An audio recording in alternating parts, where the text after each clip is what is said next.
The arena was silent. Only the heavy breath of the beast filled the air. Its claws scraped the stone floor, leaving marks deeper than knives. Its yellow eyes burned in the dark, hunting for weakness. Alien warriors watched from the high seats, waiting for the human to scream. To break, to fall on his knees. The warlord raised his hand. His voice thundered, "See? This is a beast that has never bowed to anyone. Not to fire, not to blade, not to the strongest of my soldiers today. It will break the human," the crowd laughed. A cruel sound like metal grinding. They expected blood. They expected fear. The beast roared, a sound that shook the pillars. Dust fell from the roof. It leapt forward, teeth flashing. But the human did not move. He stood in the center of the arena, chains around his wrists. His face calm, his eyes steady. No tremor in his body, no cry from his lips, only silence. The warlord leaned forward, waiting for the moment of terror. But it never came. Instead, something impossible happened. The beast slowed. Its claws scraped but did not strike. Its roar cracked, became uncertain. Its body trembled, not the human, but the beast. The crowd fell quiet, 1,000 eyes wide. This was not the way. This was not the order of things. Prey must tremble before predator, not the other way.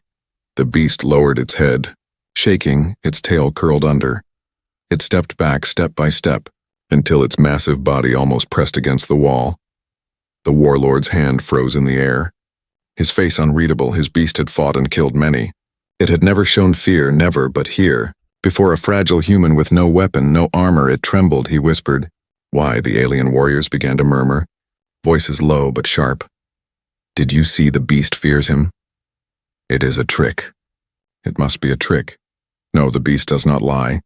"The beast knows." The human's lips finally moved, and his words were soft but clear. "I will not flinch," he said.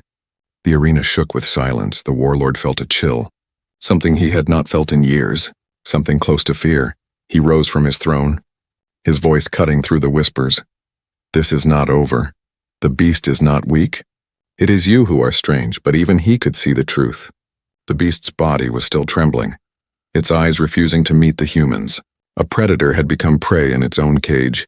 The human's chains rattled as he lifted his hands, not in anger, not in pride, only calm. He looked around, meeting the eyes of the crowd. Some aliens turned away, unable to face the steady gaze. Some stared harder, trying to understand the mystery.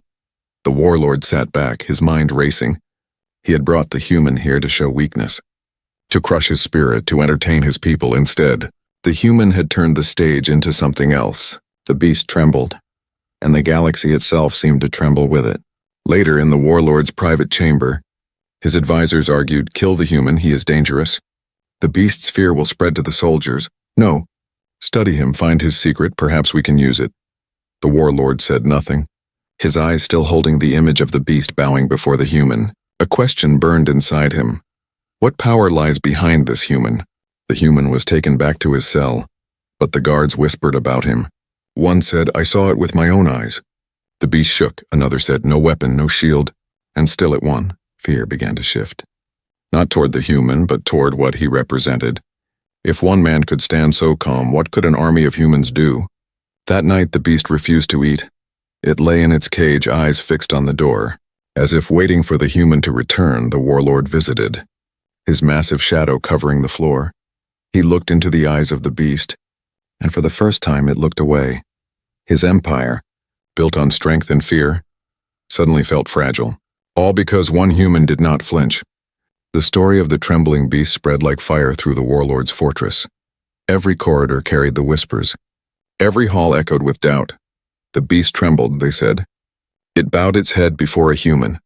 The words were poison, the kind that could not be silenced once spoken. Soldiers who once laughed at the human now watched him in secret. Their eyes were not filled with mockery anymore, but with caution. They remembered the roar of the beast, the chains shaking, the silence that followed. Something had changed that day, something dangerous. The warlord sat upon his throne, but his mind was not at rest.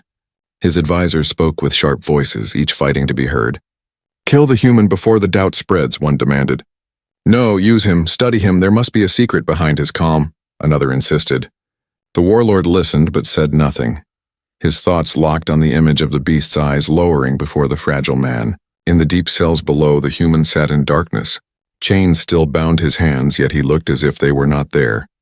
Guards passed his door and slowed their steps. Some claimed they felt a strange chill when his calm eyes followed them. One guard whispered to another, "It feels like he is not a prisoner.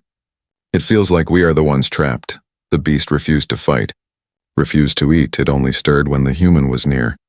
Its body shaking, but its eyes fixed. The handlers grew afraid. They begged the warlord to explain what had happened. But the warlord had no answer, and that weakness was a wound in his pride. So he called for a test. Before the gathering of his warriors, he ordered trials for the human. If the beast fears him, let us see if he fears the fire, the blade, the storm of pain, he declared. The crowd gathered again, hungry for proof that the world still followed the rules of strength and fear. First came the fire. They lit a ring around the human.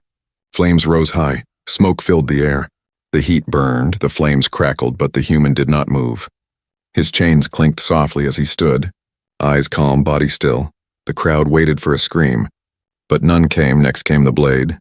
A champion of the warlord's court stepped forward, armor gleaming, sword raised.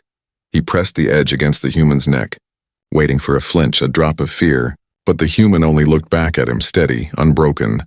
The champion pulled away with a shiver, whispering, "It is wrong," his eyes. They do not belong to prey. Last came the storm of pain. Machines hummed, electricity danced, chains tightened.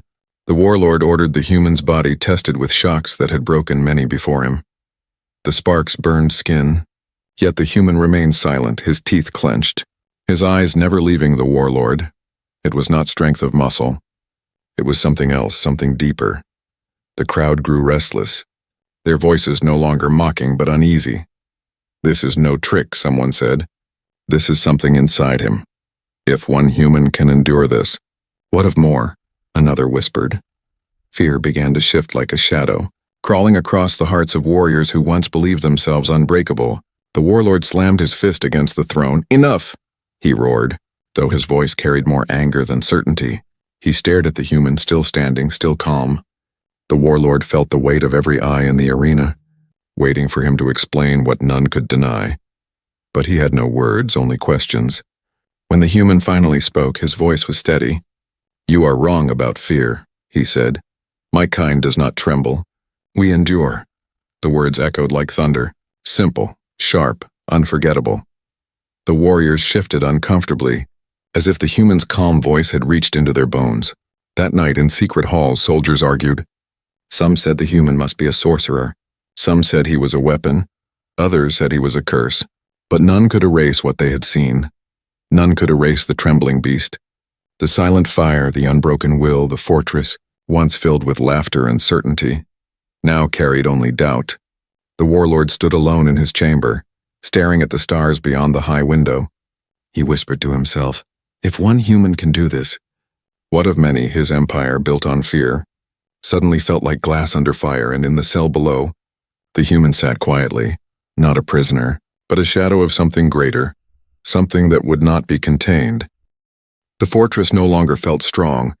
It was built with stone, iron, and fire, but now it shook with whispers. Every alien soldier who had seen the human began to doubt. Every advisor who had stood by the warlord now feared his silence. In the throne room, the warlord listened to his counsel. One advisor said, "Kill him now. Before his shadow grows," another said. "Keep him, study him. Perhaps we can use him as a weapon." A third whispered, "If one human can stand like this, imagine an army of them." The warlord clenched his jaw, anger burning inside, not at the human but at his own uncertainty. The beast still refused to fight. It sat in its cage, growling at anyone who came near. But when the human was led past, the beast lowered its head. It was as if the creature had chosen a new master, one who carried no chains, the guards whispered. The beast does not serve the warlord anymore. It serves him. The warlord ordered another test, this time in secret. He sent his best assassins into the human cell during the night. Silent blades, quick hands, killers who had ended hundreds, but when dawn came, the assassins were found outside the cell. Weapons dropped, their eyes wide with fear. They refused to speak, only shaking their heads when asked what had happened. The human sat quietly inside, unharmed, calm as ever. The warlord began to watch him closely. He studied the human's movements, the way he spoke, the way he looked into the eyes of others. There was no magic, no weapon, no hidden trick. Yet there was something deeper, something invisible, a power that made even killers falter, a power that silenced beasts. The warlord began to understand. This was not strength of muscle, but strength of will. One evening, the warlord went to the human cell. He stood before the bars, his massive frame blocking the torchlight. "Why do you not fear me?" he asked, voice heavy. The human lifted his head, eyes steady. "Because fear is a chain," he said, "and chains cannot hold me." The warlord felt a chill. His own heart tightening, he wanted to roar, to strike, to crush the human's words, but he could not. The next day, the warriors gathered in the arena once more. The warlord announced a challenge. "The human will face our champions." One by one, the crowd roared, eager for blood, eager to see the human finally broken. But deep inside, many wondered if they would instead witness another miracle. The first champion stepped forward, a giant with arms like stone. He swung his blade with fury, the sound shaking the arena. But the human moved with patience, stepping aside, letting the giant's rage tire him. The fight lasted long, but the giant collapsed, unable to break the calm resolve before him. The second champion came faster, sharper, his strikes like lightning. The human did not meet speed with speed, but with stillness he blocked, dodged, and waited, until the champion's fury burned out. The alien dropped his weapon, whispering, "He does not fight. He endures." The third champion refused to fight. He looked into the human's eyes and lowered his head. The crowd gasped. The warlord's hand tightened on the throne. His empire was built on fear, but now fear itself was slipping away. The human stood in the arena, chains still on his wrists, his voice carrying across the silence. "You believe fear is power," he said, "but fear breaks, fear fades. Endurance does not." The crowd shivered. Even the warlord felt his chest grow heavy. The human had no army, no weapons, yet he was shaking the pillars of an empire. That night, the warlord could not sleep. He stood on his balcony, staring at the stars. He thought of the whispers, the beasts, the champions, the eyes of his people. He thought of the human's calm voice. Words sharper than any blade, a new fear grew inside him. Not of the human strength, but of what the human represented. If one man could change so much, what would happen if more came? The fortress felt smaller, weaker, as if the stones themselves were listening. The warlord whispered into the night, "You did not flinch, human." And now my world trembles in the cell below. The human closed his eyes. He did not smile. He did not boast, he simply endured. And endurance was the power no one could take away. The beast no longer answered the warlord's call. When handlers cracked their whips, it growled but would not move. When soldiers brought food, it pushed the trays away. But when the human walked past its cage, the beast lowered its head. Its massive body trembling with loyalty, the fortress whispered, "The beast has chosen." The warlord felt fury rising in him, but also something colder. He could command armies, burn cities, conquer worlds. But he could not command a simple beast anymore. Its heart belonged to a fragile human, and that truth struck harder than any weapon. His advisors warned him, "The soldiers speak in fear. The people whisper of the human. If you do not act, the empire will crumble."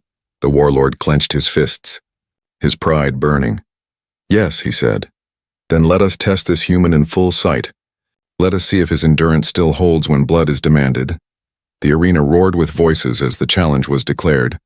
No beasts, no tricks, only the human against champions of the empire. If he endured, he would be allowed to live. If he fell, his body would be fed to the flames. The warriors sharpened their blades, the crowd prepared their chants. The warlord's empire balanced on the edge of one fragile man.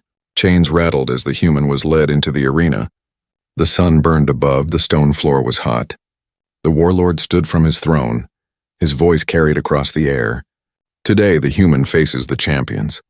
Let us see if his spirit still stands when true death is near. The first champion stepped forward, a creature with 4 arms, blades in each hand. The crowd cheered as steel flashed.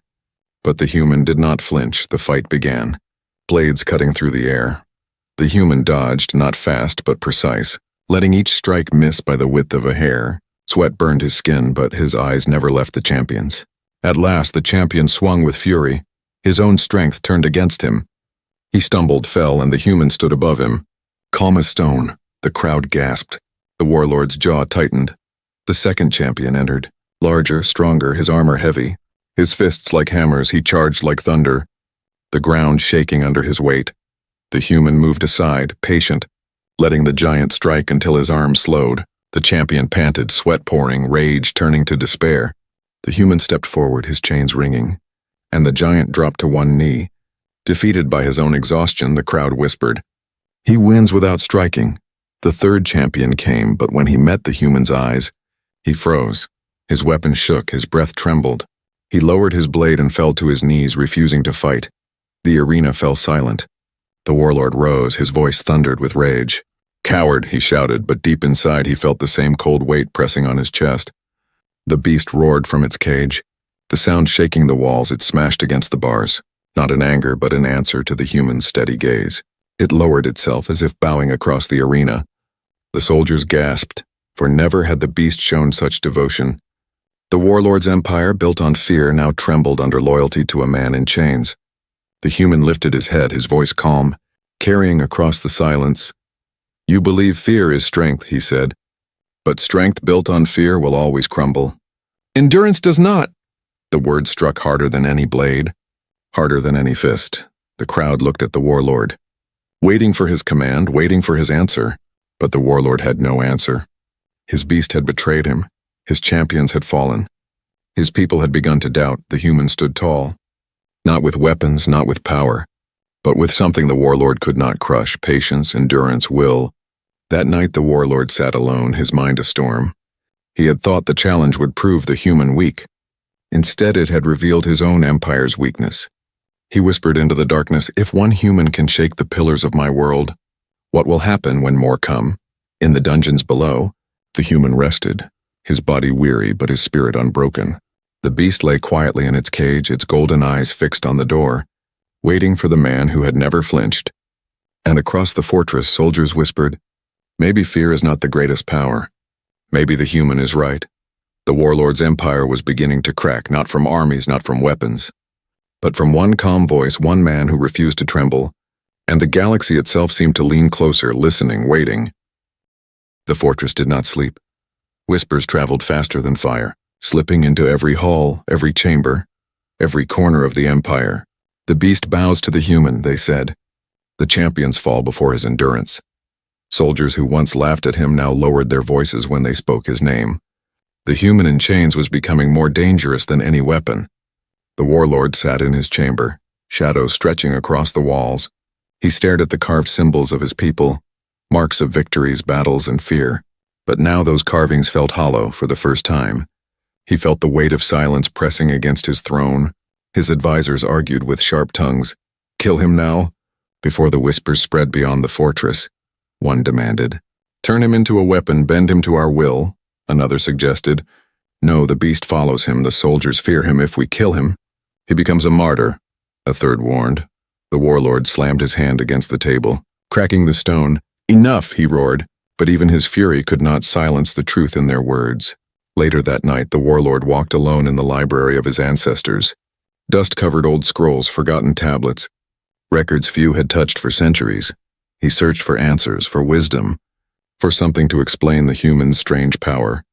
And then he found it. Buried in an ancient archive was a record older than his empire. It spoke of a war long forgotten. A war with a species from a small blue world, humans. The text described them as fragile in body but unyielding in spirit. It told of battles where humans bled but never surrendered. It warned that an empire once tried to erase them, but their memory endured. The warlord's hands tightened around the scroll, his breath heavy. The fear in his chest was no longer for his empire, but for what history had tried to hide. When dawn came, the warlord returned to the throne room, his mind storming. He ordered the human to be brought before him, chains rattling as guards led him forward. The beast followed without command, pressing its massive body against the bars of its cage, eyes fixed on the man it had chosen. The warlord studied him in silence. "You were not the first," he said slowly. "Your kind has stood against empires before, and they tried to erase you from history." The human lifted his head, his eyes calm as ever. "And yet we are still here," he answered. The warlord felt the air grow colder. It was not the words alone, it was the weight behind them. A truth too sharp to deny: his empire built on fear, Had no defense against endurance. That day, the fortress began to change. Prisoners from other worlds whispered louder, emboldened by the humans' calm. "If one can stand against the warlord, maybe we all can," they said. Even the guards began to falter, their steps uncertain. Their eyes avoiding the man in chains, the warlord tried to hold control. He ordered drills, he ordered punishments. He demanded obedience. But the soldiers no longer feared him as they once did. Instead, they feared the idea that fear itself might not be power. The very foundation of the empire was cracking. In secret corners, some warriors began to speak differently. "What if the human is right?" they said. "What if fear is weakness, not strength?" The warlord's advisors grew desperate. "Kill him before rebellion rises," they urged. But the warlord hesitated. He remembered the trembling beast, the fallen champions, the scroll of forgotten history. He knew the truth. Killing the human would not end this. It would only make him greater. That night the beast broke its chains. It roared through the halls, not in rage but in loyalty. It smashed its cage and walked freely, yet it did not harm anyone. It only stayed close to the human's cell, guarding him like a loyal sentinel. The fortress shook with terror, for the warlord's greatest weapon no longer belonged to him. The warlord stood at his balcony, staring into the endless stars. His empire, once unshakable, now stood on the edge of collapse. He whispered into the night, "If one human can shake the heart of an empire, what will happen when the galaxy remembers them all below?" In the quiet cell, the human sat with closed eyes. He did not smile, he did not boast, he simply endured as he always had. And endurance was turning into the sharpest weapon of all. The fortress was no longer a place of order.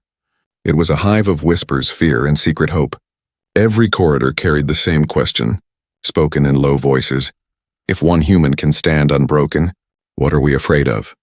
The beast no longer obeyed the warlord. It roamed freely, massive body shaking the ground. But it did not attack, it simply stayed close to the human. Its golden eyes followed him like a guardian. The soldiers who once fed it now stepped aside in silence, for they saw the truth. The beast was no longer their master's weapon. It was the human's shield in the dungeons. Other prisoners began to whisper. Species long broken by chains looked at the human with new eyes. One prisoner said, "He does not scream, he does not bend." Another said, "The beast kneels before him if he endures." "Then maybe we can too." Hope, once dead, began to breathe again. The warlord saw the change. He walked the halls, his eyes catching the glances of soldiers who no longer looked with fear but with questions. He heard the murmurs in the barracks, the silence when he entered, the defiance in the air, and he knew rebellion was rising. Not from armies, not from weapons, but from one man in chains. His advisors demanded action. "Kill him now, before the fire spreads," one shouted. "Destroy the beast, crush the symbol," another urged. But the warlord remained silent deep inside. He feared what would happen if he struck the human down. Would the fire die or would it burn brighter? Unstoppable. That night, the human was led through the halls. The beast followed, shaking the ground with each step. Guards pushed him forward, but their hands trembled as they passed the cells. Prisoners reached through the bars, whispering, "Stand strong, endure. We see you." The fortress that once echoed with fear now pulsed with something else. Courage. The warlord ordered a gathering. All soldiers, all prisoners, all who lived under his rule. He wanted to crush the whispers before they became fire. He stood in the arena, his voice booming across the crowd. "You follow a man in chains," he thundered, "but chains prove weakness. Chains prove he is nothing." The crowd murmured, uncertain, their eyes drifting not to him but to the human standing calmly beside the beast. The warlord raised his arm, ready to strike. But before he could speak again, a voice rose from the prisoners. "We are not afraid," one shouted, then another voice. "We endure." The words spread like sparks in dry grass. Soon the arena thundered with voices, prisoners and even soldiers chanting, "We endure." "We endure," the warlord's heart pounded, fury clashing with fear. He looked at his soldiers, expecting them to silence the rebellion. But many lowered their weapons. Their eyes shifting, some even joined the chant, their voices shaking but growing stronger.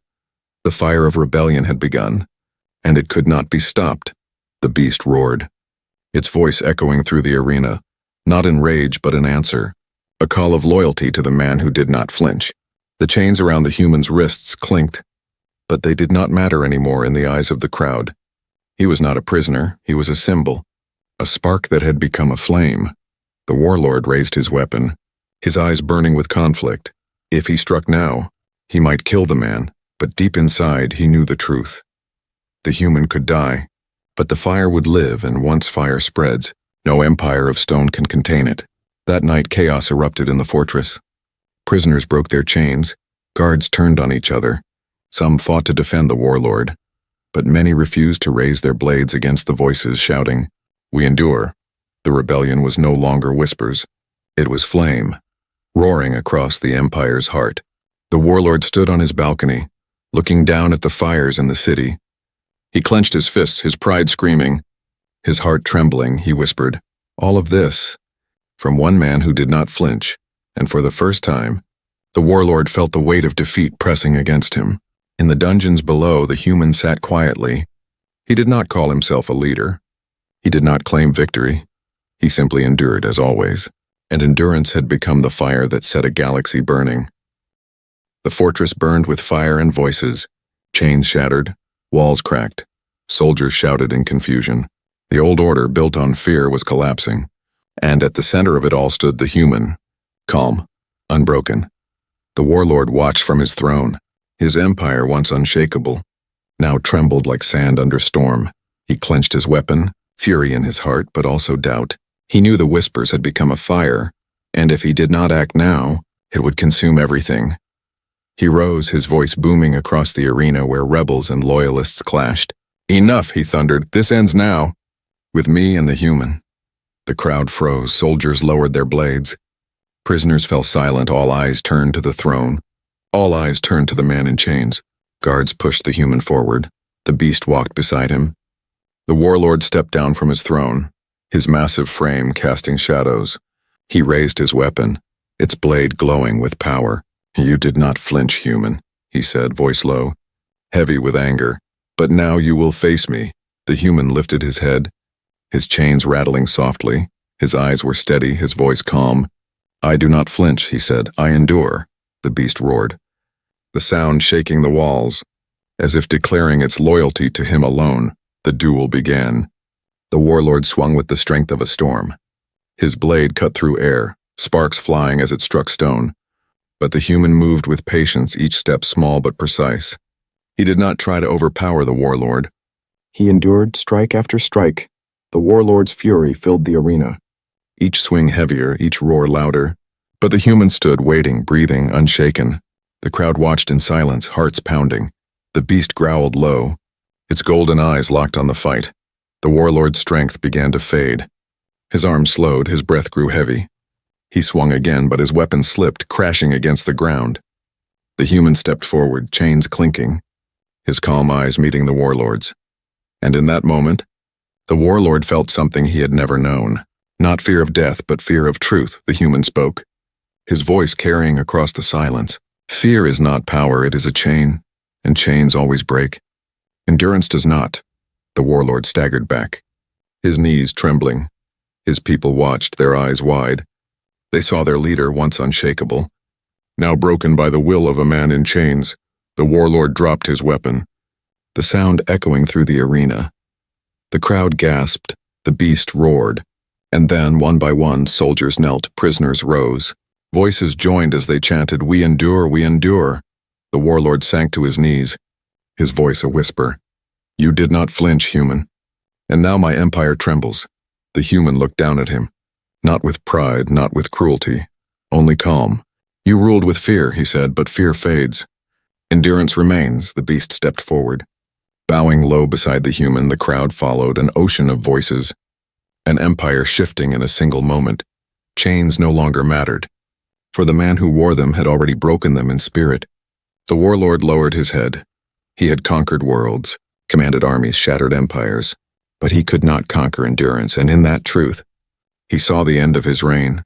The human turned, his chains rattling as he walked. The beast followed, the crowd parting before them. No one dared to stop him, for in their hearts, they knew he carried a power no blade could cut, no prison could hold that night. The fires in the fortress burned high, but they were not fires of destruction alone. They were fires of change, of rebellion, of hope. And at the center of it all was the human who had not flinched. He did not call himself a king. He did not claim to lead. He simply endured as he always had, and endurance had become the seed of a new world. A world where fear was no longer the chain, but the broken weapon left behind. The galaxy would remember not the roar of the beast, not the throne of the warlord, but the calm eyes of a human who did not flinch, and the empire that trembled because of him.